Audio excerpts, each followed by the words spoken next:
ایک دلچسپ واقعہ ہمارے ہی زمانے کا یہ قصہ کسی نے نقل کیا ہے۔ ایک صاحب کو انگور بہت پسند تھے۔ صبح اپنی فیکٹری جاتے ہوئے انہیں راستے میں اچھے انگور نظر آئے۔ انہوں نے گاڑی روکی اور 2 کلو انگور خرید کر نوکر کے ہاتھ گھر بھجوا دیے اور خود اپنی تجارت پر چلے گئے۔ دوپہر کو کھانے کے لیے واپس گھر آئے۔ دسترخوان پر سب کچھ موجود تھا مگر انگور غائب۔ انہوں نے انگور کا پوچھا۔ گھر والوں نے بتایا کہ وہ تو بچوں نے کھا لیے، کچھ ہم نے چکھ لیے۔ معمولی واقعہ تھا مگر بعض معمولی جھٹکے انسان کو بہت اونچا کر دیتے ہیں اور اس کے دل کے تالے کھول دیتے ہیں۔ وہ صاحب فوراً دسترخوان سے اٹھے، اپنی تجوری کھولی، نوٹوں کی بہت سی گٹھیاں نکال کر بیگ میں ڈالیں اور گھر سے نکل گئے۔ انہوں نے اپنے کچھ ملازم بھی بلوا لیے۔ پہلے وہ ایک پراپرٹی والے کے پاس گئے، کئی پلاٹوں میں سے ایک پلاٹ منتخب کیا، فوراً اس کی قیمت ادا کی، پھر ٹھیکیدار اور انجینئر کو بلایا، جگہ کا عارضی نقشہ بنوا کر ٹھیکیدار کو مسجد کی تعمیر کے لیے کافی رقم دے دی اور کہا 2 گھنٹے میں کھدائی شروع ہونی چاہیے۔ وہ یہ سب کام اس طرح تیزی سے کر رہے تھے جیسے آج مغرب کی اذان تک ان کی زندگی باقی ہو۔ ان کاموں میں ہفتے اور مہینے لگ جاتے ہیں مگر جب دل میں اخلاص کی قوت ہو، ہاتھ بخل اور کنجوسی سے آزاد ہو تو مہینوں کے کام منٹوں میں ہو جاتے ہیں۔ ایک صاحب نو مسلم تھے۔ ان کو نماز کی تکبیر اولیٰ پانے کا شوق عشق تھا۔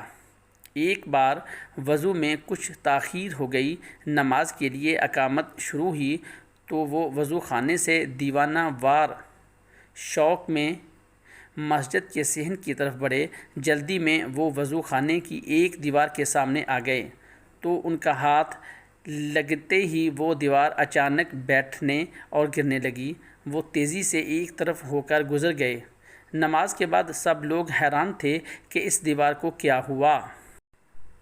وہ نو مسلم صاحب فرماتے ہیں کہ جب سب لوگ چلے گئے تو میں نے جا کر دیوار پر زور لگانا شروع کیا کہ کسی طرح سیدھی ہو جائے۔ مجھے خیال تھا کہ چونکہ میرے ہاتھوں سے یہ ٹیڑھی ہوئی ہے تو میں ہی اس کو سیدھا کر سکتا ہوں، مگر بار بار زور لگانے کے باوجود دیوار سیدھی نہ ہوئی۔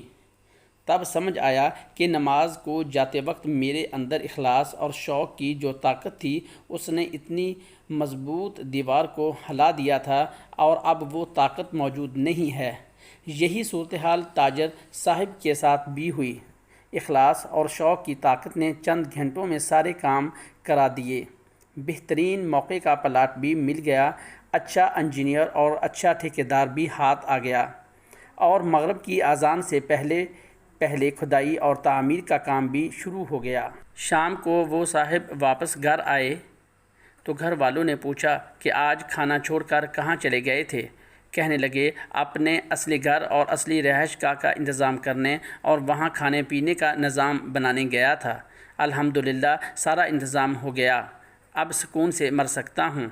آپ لوگوں نے تو میری زندگی میں ہی انگور کے 4 دانے میرے لیے چھوڑنا گوارا نہ کیے اور میں اپنا سب کچھ آپ لوگوں کے لیے چھوڑ کر جا رہا تھا۔ میرے مرنے کے بعد آپ نے مجھے کیا بھیجنا تھا؟ اس لیے اب میں نے خود ہی اپنے مال کا ایک بڑا حصہ اپنے لیے آگے بھیج دیا ہے۔ اس پر میرا دل بہت سکون محسوس کر رہا ہے۔